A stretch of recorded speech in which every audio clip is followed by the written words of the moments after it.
আজকের এই ভিডিওতে সিংহ রাশির মঘা নক্ষত্রের 10টি শক্তিশালী দিক এবং 10টি দুর্বল দিক নিয়ে দুর্দান্ত বিশ্লেষণ করা হবে।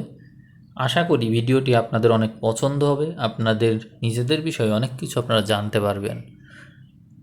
আপনার শক্তিশালী দিক জানার পরে আপনি যেমন অহংকারে ফেটে পড়বেন না, আবার দুর্বলতা জানার পরেও হতাশ হয়ে পড়বেন না। শক্তিশালী দিক দিয়ে দুর্বল দিককে মার্জ করে নিতে হবে, সমন্বয় করতে হবে এবং সামনের দিকে এগিয়ে যেতে হবে। এই বিশ্বাসেই কিন্তু এই ভিডিওগুলো দেওয়া হয়ে থাকে। খুবই জনপ্রিয় ভিডিও, শেষ পর্যন্ত দেখবেন। আমি তাহলে শুরু করছি। বৈদিক জ্যোতিষশাস্ত্র অনুযায়ী সিংহ রাশি মঘা নক্ষত্র এর সংযোগকে অত্যন্ত রাজকীয় এবং প্রভাবশালী মনে করা হয়।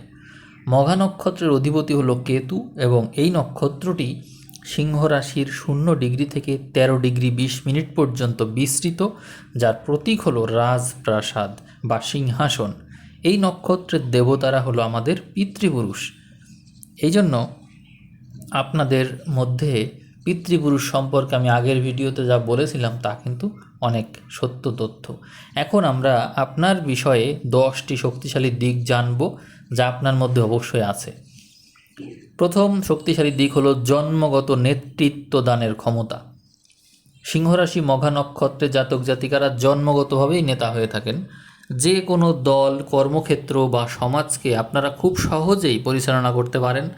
আপনাদের ব্যক্তিত্বে এক ধরনের রাজকীয় গাম্ভীর্য থাকে, যা অন্যকে সহজেই আকর্ষণ করে থাকে। আপনাদের দ্বিতীয় শক্তিশালী দিক হলো পিতৃপুরুষের আশীর্বাদ এবং পারিবারিক ঐতিহ্য। মঘা নক্ষত্রের অধিপতি দেবতা হলো আপনাদেরই পিতৃগণ। এই কারণে পরিবার, বংশের ঐতিহ্য, সংস্কৃতি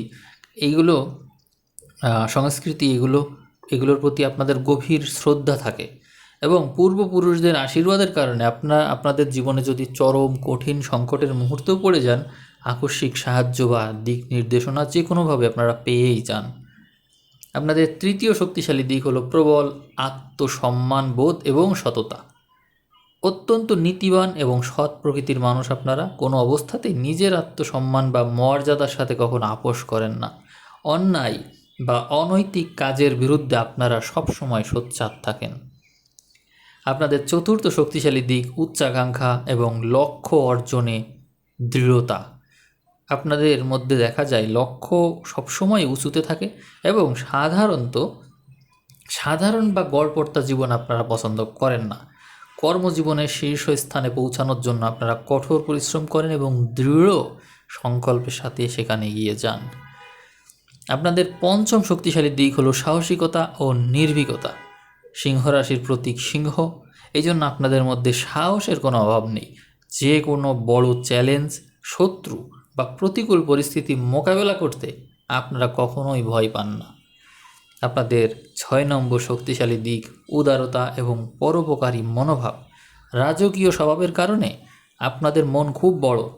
কেউ সাহায্য চাইলে সাধ্যের বাইরে গিয়েও সাহায্য করে থাকেন। দুর্বল বা অসহায় মানুষের পাশে দাঁড়াতে আপনারা সব সময় প্রস্তুত থাকেন। 7 নম্বর শক্তিশালী দিক হলো আকর্ষণীয় ও প্রভাবশালী ব্যক্তিত্ব। আপনারা কোনো ভিড়ের মধ্যে বা অনুষ্ঠানেও যদি উপস্থিত হন, সবার নজর কেড়ে নিতে পারেন অতি সহজেই। আপনাদের মধ্যে কথা বলার শৈলী, হাঁটা চলা এবং অঙ্গভঙ্গির মধ্যে একটি স্বাভাবিক রাজকীয় ভাব থাকে।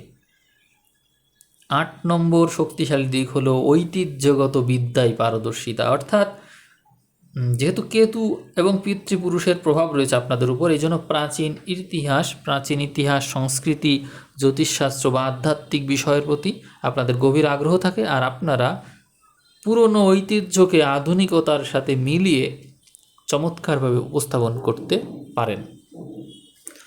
9ম শক্তিশালী দিক হলো দৃঢ় কর্মদক্ষতা এবং দায়িত্বশীলতা। অর্থাৎ যে কোনো কাজের দায়িত্ব যদি আপনারা নেন, তা অত্যন্ত নিষ্ঠার সাথে শেষ করে থাকেন এবং কর্মক্ষেত্রে আপনাদের উপরের যে কর্মকর্তারা আছেন তারা চোখ বন্ধ করে ভরসা করতে পারে। আপনাদের 10ম শক্তিশালী দিক হলো আধ্যাত্মিক উন্নতি। মঘা নক্ষত্রের অধিপতি মোক্ষকারক গ্রহ কেতু জীবনের উত্তরার্ধে বয়স বাড়ার সাথে সাথে আপনাদের মধ্যে গভীর বৈরাগ্য বা আধ্যাত্মিক চেতনা জাগ্রত হয়। বস্তুগত সুখের পাশাপাশি আপনারা ভিতরের শান্তি খোঁজেন। এই যে আপনারা নিজেদের শক্তিশালী দিক সম্পর্কে জানলেন, এগুলো কিন্তু দুর্লভ বিষয়। এখন আপনারা জানবেন আপনাদের দুর্বল দিক। আশা করি দুর্বলতা কাটিয়ে ওঠার সুযোগ আপনারা পেয়ে যাবেন। প্রথম দুর্বল দিক অতিরিক্ত অহংকার ও দম্ভ। আপনাদের রাশি সিংহ, নক্ষত্র মঘা, এই কারণে সবচেয়ে বড় নেতিবাচক দিক হলো অহংকার। নিজেদের শ্রেষ্ঠ ভাবার যে প্রবণতা রয়েছে আপনাদের মধ্যে, তা মাঝে মাঝেই অন্যদেরকে ছোট করে দেখে, যার কারণে আপনাদের জনপ্রিয়তায় আঘাত আসে। দ্বিতীয় দুর্বল দিক হলো সমালোচনা সহ্য করতে পারেন না। আপনারা নিজেদেরকে সবসময় নিখুঁত মনে করেন। কেউ যদি ভুল ধরিয়ে দেয় বা সমালোচনা করে সহজে মেনে নিতে পারেন না এবং চরম ক্ষুব্ধ হন। তবে হ্যাঁ, যদি কেউ আপনাদের খুব প্রিয় থাকে, খুব সম্মান করেন, খুব পছন্দ করেন, সে সমালোচনা করলে আবার সেটি সহ্য করতে পারেন এবং একেবারে বাচ্চার মতন তার মুখের দিকে তাকিয়ে থাকেন, সে যা বলছে সবই গিলতে থাকেন এবং সেটি হচ্ছে আস্তে আস্তে সেটি সমাধানও করে নেন, নিজের মধ্যেই সেটি রেখে দেন, আজীবন মনে রাখেন এবং সেটি ঠিকও করে নেন। তবে উপযুক্ত ব্যক্তির সমালোচনা আপনারা সহ্য করতে পারেন শুধুমাত্র। এটি হচ্ছে আপনাদের এক আলাদা রকমের বৈশিষ্ট্য। যাই হোক, 3 নাম্বার যে দুর্বলতা আপনাদের, সেটি হলো স্বৈরাচারী বা আধিপত্যবাদী মনোভাব। সম্পর্ক বা কর্মক্ষেত্রে সব কিছু নিজের নিয়ন্ত্রণে রাখতে চান। অন্যের উপর নিজের সিদ্ধান্ত চাপিয়ে দেওয়ার এই প্রবণতা চারপাশের মানুষের জন্য দমবন্ধের পরিস্থিতি তৈরি করে। আপনাদের চতুর্থ যে দুর্বলতা, সেটি হলো তোষামত প্রিয়তা, অর্থাৎ প্রশংসা শুনতে খুব পছন্দ করেন। এই দুর্বলতার সুযোগ নিয়ে মিথ্যাবাদীরা সহজেই বিভ্রান্ত করে থাকে আপনাকে এবং নিজেদের স্বার্থ হাসিল করে নেয়। পঞ্চম দুর্বলতা হলো ক্ষমা না করার প্রবণতা এবং দীর্ঘস্থায়ী ক্ষোভ। কেউ যদি আপনাদের আত্মসম্মানে আঘাত করে, আপনারা সহজে তা ভোলেন না এবং দীর্ঘদিন মনে ক্ষোভ পুষে রাখেন এবং প্রতিশোধ নেওয়ার সুযোগ খুঁজতে থাকেন। 6 নম্বর দুর্বলতা হলো অতিরিক্ত আভিজাত্য এবং লোক দেখানো স্বভাব। আপনারা সমাজের নিজেদের স্ট্যাটাস বা মর্যাদা বজায় রাখতে গিয়ে অনেক সময় অতিরিক্ত খরচ করে ফেলেন। লোক দেখানোর জন্য দামি জিনিস কেনেন, জাঁকজমকপূর্ণ জীবনযাপন করেন, ফলে আর্থিক সংকটেও পড়তে দেখা যায়। আপনাদের সপ্তম দুর্বলতা হলো হঠাৎ চরম ক্রোধ। ভাদ্র মাসের আকাশের মতোই এই হঠাৎ বৃষ্টি, এই হঠাৎ রোদ, আবার রোদ বৃষ্টি একসাথে আপনাদের মুড বোঝাই কঠিন কাজ এবং এমনভাবে আপনারা বদলে যান যেন কিছুই হয়নি। খুবই আশ্চর্যের বিষয়। তো এরকমই চরম ক্রোধ হঠাৎ সিংহরাশির অগ্নি উপাদানের কারণে এমনটি ঘটে থাকে। সিংহের গর্জনের মতোই তীব্র এই বিষয়টি। রেগে গেলে আপনারা মুহূর্তের মধ্যেই পরিস্থিতি উত্তপ্ত করে তোলেন এবং পরে আবার শান্ত হয়ে যান। সপ্তম দুর্বলতা হলো একগুঁয়েমি ও নমনীয়তার অভাব। আপনারা অত্যন্ত একগুঁয়ে প্রকৃতির হন। কোনো বিষয়ে একবার সিদ্ধান্ত নিলে পরিস্থিতি যাই হয়ে যাক না কেন তা পরিবর্তন আপনারা করতে চান না। এই নমনীয়তার অভাব অনেক সময় বড় ক্ষতির কারণ হয়। আপনাদের নবম দুর্বলতা হলো একাকিত্ব এবং বিচ্ছিন্নতা। অর্থাৎ যেহেতু মঘা নক্ষত্র, এখানে কেতুর প্রভাব রয়েছে, এজন্য চারিপাশের অনেক মানুষ থাকা সত্ত্বেও ভিতরে ভিতরে আপনি এক ধরনের একাকিত্বে ভোগেন এবং মাঝে মধ্যেই সমাজ বা পরিবার থেকে নিজেকে গুটিয়ে নেন। আপনার সর্বশেষ এবং দশম দুর্বলতা বলবো, সেটি হলো অতীতের প্রতি অতিরিক্ত মোহ। পিতৃপুরুষের প্রভাবের কারণে আপনারা অনেক সময় বর্তমানকে উপভোগ করতেই পারেন না।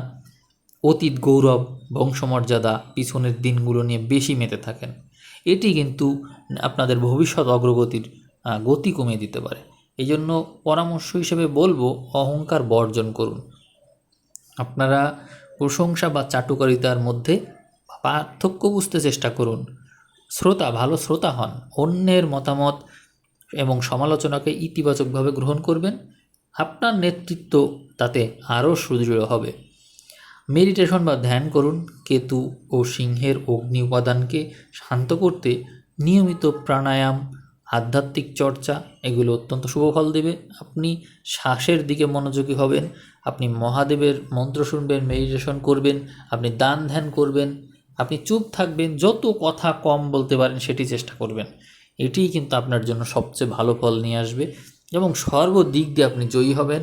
আপনার মধ্যে কিন্তু আলাদা শক্তি রয়েছে এবং সেই শক্তিটা হলো আপনার ক্রোধ। আপনি রেগে গিয়ে যাকে যা কিছু বলবেন সেটি কিন্তু ঘটে যাওয়ার 90% সম্ভাবনা রয়েছে, কিন্তু নিজের মধ্যে যে আধ্যাত্মিক শক্তি রয়েছে সেটিকে জাগাতে হবে এবং সেটিকে নেতিবাচকভাবে ব্যবহার না করার চেষ্টা করতে হবে, নিয়ন্ত্রিত থাকতে হবে, সংযমী হতে হবে। তাহলেই আপনি আপনার পিতৃপুরুষকে উদ্ধার করতে পারবেন। আপনি এই নক্ষত্রে জন্মেছেন, এটি আপনার পিতৃপুরুষেরই সৌভাগ্য। এই জন্য অবশ্যই এই বিষয়টিকে মাথায় রেখে আজকের পর থেকে অবশ্যই সাবধান হয়ে যাবেন এবং পিতৃপুরুষকে আপনি উদ্ধার করবেন। আশা করি ভালো থাকবেন এবং এই ভিডিও যে দিলাম, ভিডিওটার মর্ম বুঝতে পেরেছেন নিশ্চয়ই। শক্তিশালী দিক দুর্বল দিককে একত্র করে সমন্বয় করে নতুনভাবে আজকের পর থেকে জীবনকে গড়ার চেষ্টা করবেন। এই ভিডিও অবশ্যই আপনার উপকারী করবে। ভিডিওতে আপনি আপনার মতামত লিখবেন, ভিডিও কাছের যারা আছে তাদের কাছে শেয়ার করবেন এবং ভিডিওটা সেভ করে রেখে দিবেন, এটি আপনার সম্পদ। আর নেক্সট টাইম আপনাদেরকে আমি আবারও এরকম ভিডিও দিতে চাই, তার জন্য ভিডিওর ভিউজ যাতে বেশি হয় সেই চেষ্টা করবেন। সবাইকে অসংখ্য ধন্যবাদ জানিয়ে আজকের ভিডিও আমি এখানেই শেষ করলাম। ধন্যবাদ।